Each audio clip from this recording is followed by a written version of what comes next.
I didn't think that in 2025 we could get a better main event than this, but Dana, I low-key didn't expect this from you.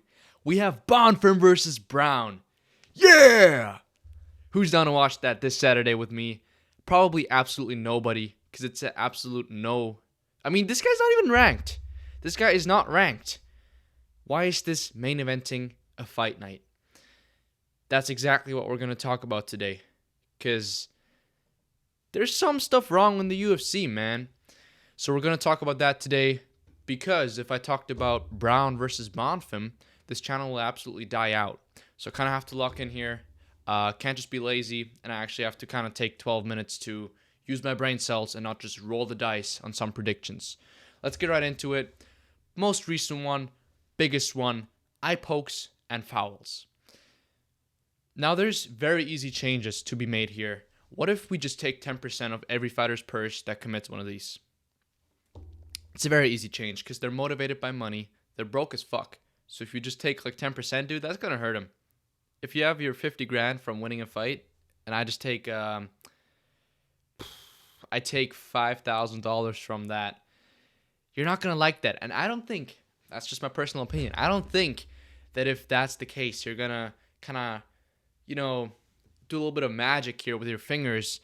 And I think what you should do additionally is to take a point for every single eye poke, because it's a very simple thing to do. You throw a punch with your palm closed. If you block a strike, right, this is not going to be in anybody's eyes. And even if I parry a punch, you're where the camera's at. The punch is right here. If I parry it with my palm open, the fingers ain't going to land in anybody's eye. There's no difference between unintentional and intentional eye pokes. If you put your hand out where somebody else's eye is, and there's a possibility that it ends up in their eye, that's an intentional eye poke. It needs to be punished, and having your fingers open should be warned immediately with a hard warning. Now, additionally, what we should also do is with stuff like groin shots. Maybe not as harsh, right? Maybe not as harsh, but I think that groin shots still impact the fight. We just saw it 2 weeks ago or 3 weeks ago with Kevin Holland. That does something, man. And I don't think that people should be getting the same reward if they're fighting somebody that's basically crippled, man. If you can't see from one eye like Tom Aspinall, you're running the risk of getting knocked out, even if you call it quitting. I don't even want to get into this whole debate right now, but you can probably agree that if you have been literally poked in the eye, you have a finger shoved knuckle deep into your eye socket, that you can feel your retina just fucking massage the back of your eye, right? I think you're fighting at a disadvantage, and I think that it should be compensated. Next one, gay porn. Now, no. I'm not one of those guys that says grappling is boring, but there is boring grappling. Let's make the distinction here. I love watching Charles Oliveira slime some guy out on the ground. I love him subbing Gamrot, right? And I love even fights like Umar versus Mario Bautista. Those are great, entertaining fights. Grappling is fun to watch. It is very technical. It is very, very. I appreciate the art of grappling, is what I'm trying to say. I actually like grappling. But what we saw about 3 weeks ago or 2 weeks ago, I have no idea of time at the moment, is not grappling. It is gay porn. You don't just win fights anymore nowadays by getting control time, in my personal opinion. I don't think that just blobbing somebody while they're out there on bottom throwing elbows and actually doing damage should be rewarded with control time. And we're actually seeing a shift here into the right direction. I'm very happy that Volkov robbed Almeida, because it is a robbery under the typical judging criteria. But we should actually judge more fights like that. Because if you're going out there and all you're doing is you're trying to win back control time, which Almeida loves to do, I don't think that you're winning the fight. You're just being on top. And being on top is, at least in jiu-jitsu, the guard position, for example, is a 50-50. The guy that's on top in guard is not winning the grappling exchange. In MMA, they might, because typically when you're in somebody else's guard, you can still rain down elbows, you can still hurt them. But what we saw 3 weeks ago is not fun grappling, and how we can fix that is by having more judging like we did 3 weeks ago. I really like that. I think it should be continued because this is what turns people off the sport. It's not fights like Bautista versus Umar. It's not those fun grappling matches, because grappling is fun. It's this. So, sorry, Mr. Hardcore. I might have pinched your nerve. You might want to, see somebody just get blobbed for 5 minutes and just fucking do the Snorlax. Man, you know what? You say to me, go watch kickboxing, go watch wrestling. Go watch jiu-jitsu, dude, if that's what you're into. Or go watch gay porn, matter of fact, if that's what you're into. Next is reffing.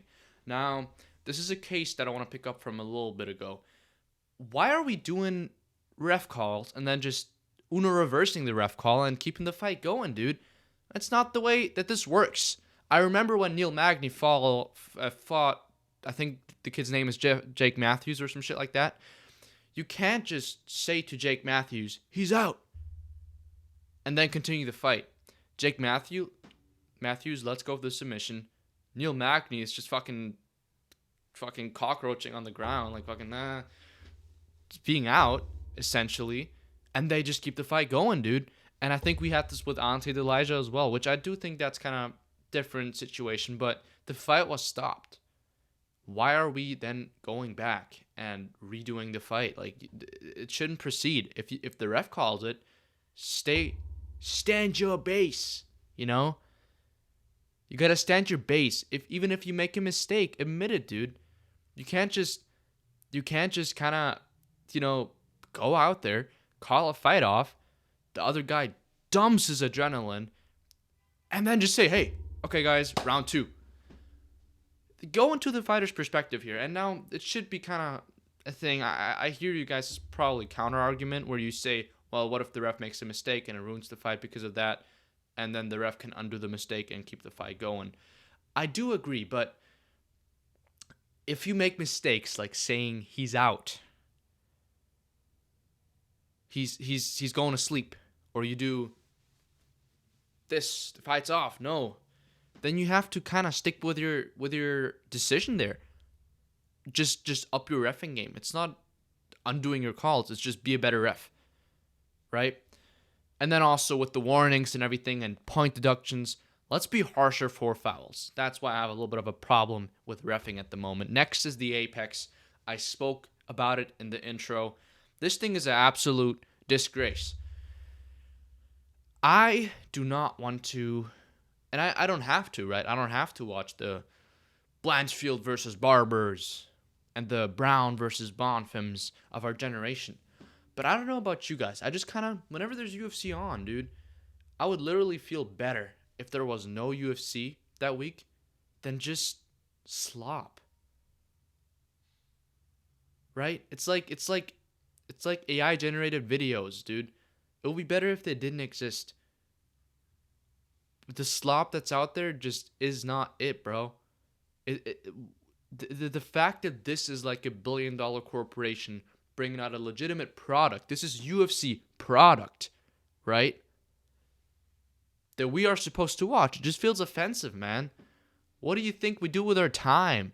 And sometimes we still catch ourselves watching that card just because it's some sort of UFC, because we're so deprivated and we just want to watch the sport. But it's just awful, man. Just cut it out for that week.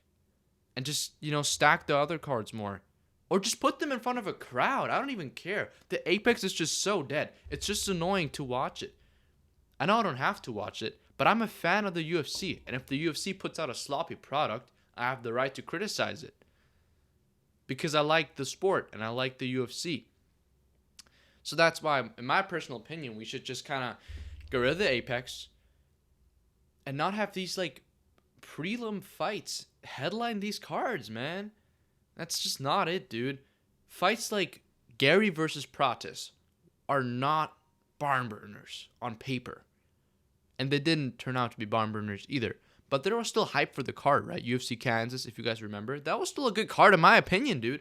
I wanted to watch that because it was in front of a crowd. It was a main event that's at least pay-per-view worthy, like a pay-per-view fight, right? And then just put it ranked, like mid-ranked, like maybe like a number one contender fight. Not sorry, a fight maybe for a number one contender fight as the main event. Problem solved. There's some impact on the divisions with these main events. Don't just put unranked fights on there, man, that have no kind of progress in the UFC storyline, dude. It's just like a little bit of a Christmas special. Doesn't bring the plot forward, man. Last one we have going hand in hand with that is the UFC promotion, dude. Where's this pink fella at? Where's this guy just screaming in our ear about how great Yuri Prohaska is, hyping him up, only finished all of his fights. Last time he went to decision was in 1998.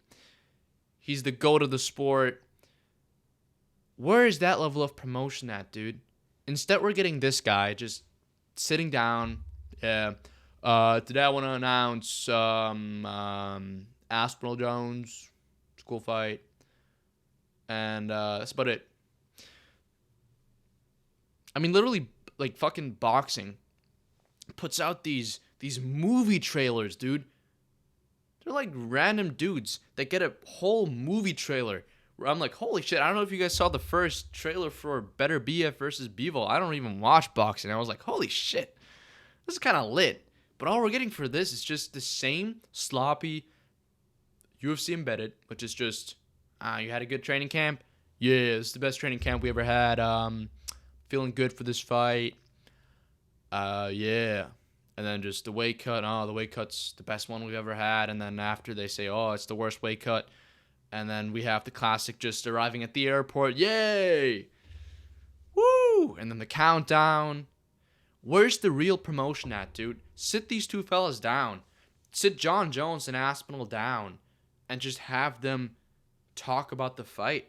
Have them promote it. Don't have 10-minute press conferences. Jeez, and maybe like build the card around a press conference. Put a Colby Covington and an Ian Gary on one. They don't have to fight each other. Put them on one press conference. Get those clips out, man. The sport is just becoming like just the same old shit. The fights are good, man. We have good talent. We have good stars. A good championship roster. But we're just not promoting them. When's the last time you saw Ilya Topuria? That's when he knocked out Charles. That was AI, but you know what I'm saying. I haven't heard about this guy apart from his breakup in months. And he should be the biggest star in the world right now. Not in the world, but in the UFC. Right? So that's my problem with the UFC at the moment. I think it's still a great company. I think we definitely upgraded from where it was earlier this year. But essentially still, these are easy fixes to make. Do you agree? And we as a fan base should kind of push for these changes. I know I don't have the fucking the fan base yet to really advocate for these, but you know, it's just my opinion, dude. I think these are easy fixes to make. They don't require anything really, apart from, you know, Baldy just turning pink again. And that's it, man. So I hope you guys enjoy this. We're a little bit in a content drought here because there's nothing to talk about. Woo! Brown versus Bonfim, man. Let's go. So that's all I got. Hope you all have a good one. And thank you for watching, man.